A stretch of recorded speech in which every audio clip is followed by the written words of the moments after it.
So many of us sitting here this evening, we are at a transition season of our life. Things are about to change. Things are about to shift.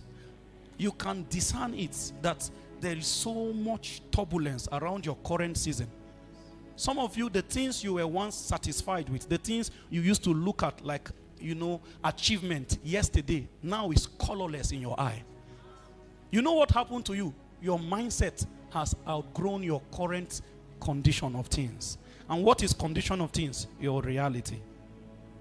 Your mindset has outgrown your reality. What happens to a man when that particular state of things have found expression? He will become restless. Restlessness becomes the posture of a man whose mindset has outgrown his current reality. Everything he was once okay with begin to look colorless. It is a report card that you are ready for a transition. There is a new that is calling you. There are some of us also, lately you have begun to feel like you have not achieved much with your life. Sometimes you try to discard the thought from your head and it will continue to cross. It is an invitation for transition. Those kinds of thoughts are an invitation for transition. Quickly, in every situation, every circumstance, every kind of, issue or incidents or resistance, anything you find yourself in, there is a protocol to transition. There is a protocol to transformation.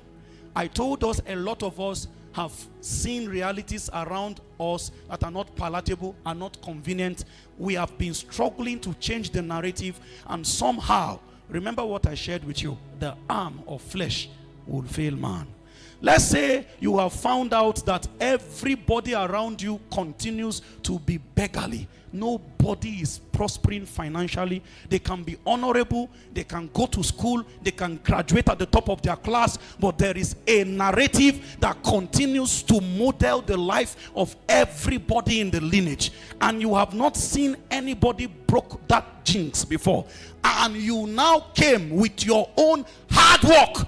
Your level of all night, your TTP was at another level. The Bible says in the face of the infirmity that bedeviled your bloodline, your arm of the flesh will fail you. When something is so strong that you can see that it has repeated itself in the lives of the people around you, and your own strength in the day of war is that you add more effort.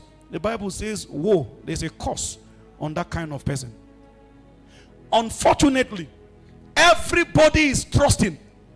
Everybody is depending on something they are good at to be the basis that God will change their story from. So everybody is laboring. But there is such a thing in Ecclesiastes 10:15 called the labor of the foolish.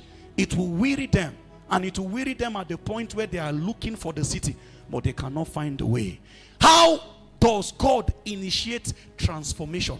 How does God initiate transitions? How does God change the seasons of men? How does God shift people from a place into another place? These are the things we want to explore, in a night like this. And the first point I said we're exploring this night is the fabric of reality.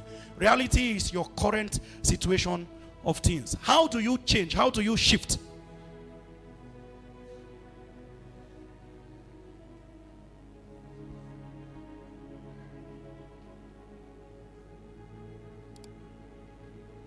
Since we all know, since we are all sure that the things which are seen were not made of things which do appear, since we all know that the building block of every physical thing are not physical things, that's what the Bible said in Hebrews chapter 11 verse 3. It says things which are seen were not made from things which do appear. Since we know these things, you probably had a little rancor, a little altercation with a witch in the morning in a compound house at the tap where people were fetching water, and you exchanged words here and there, and then you also vented your venom towards the witch. You would bear in mind that when all of this argument was going on, the witch will not lay a physical hand on you. The witch will also not report you to any authority. No police will invite you. The witch will be waiting for a particular period of the day where their horn is exalted. And so the best they can tell you just to prepare you for what is coming is, we shall see. When they say we shall see, they are going somewhere. Unfortunately, the realm they are going to is not the physical. It is the realm where physical things are created from. That was what Hebrews chapter 11 verse 3 was speaking about. That the things which are seen are not made from things which do appear. And so if you cannot appear in the invisible realm, you too, you cannot create things that can form reality in the physical realm. The Bible says, let it be done on earth as it already is somewhere. Anything you find here, it is a past tense in a place. And everybody who can appear there can create their own reality. Unfortunately, it's not only one heaven that there be. There are such locations called the second heavens, where wickedness in high places find their habitation. If a herbalist want to molest you and thwart the course of your life, all they need to go to is a realm also called heaven, the second heaven. And they will go and make it happen in heaven. And you too, you'll be waiting. Oh, if you are here and you have not logged in, please tell the person by your side, log in. Hey, you know, there are websites that if you want to assess what is happening there, you must have a login detail. If you have not logged into the realm of the invincibles, hey, so that you too, you can do something and wake up in the morning and say, oh boy, how far? We are not together. Somebody have spent chunk of time creating realities in the night. Like God, make all your move in the darkness. Wait until the light comes to announce your hard work. Many of us, you think the darkness is time for rest and for sleep. The darkness is the time for creation.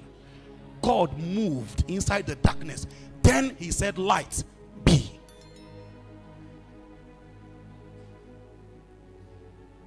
There are too many of us here. You are not active in the world that matter, the unseen realm. You don't know the last time you were captured, at least in an encounter, that you could peep into the matters concerning your destiny. You don't even know what will befall you. That's the most careless kind of existence. You are not even interested to seek God's will as regarding, first, Lord, what is ahead for me? Mind you, that particular question is not a question you have to ask God. There are certain capacities on your inside. When you begin to journey across certain corridors of priesthood, your eye will naturally begin to contemplate on time. There is a layer of time that will not be hidden from you again. That thing they call future is available for people, but not for all men. Only for those who can go higher than the norm. And so he says, I heard the voice saying, come up hither. This is the man that was already in the world of spirits. This is a man that angels were already talking with him.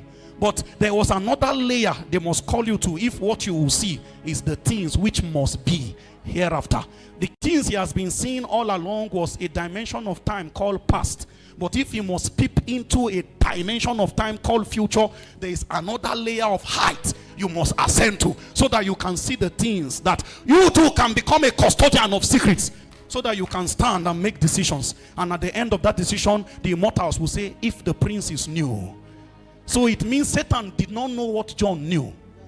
They would not have crucified the King of Glory if they knew.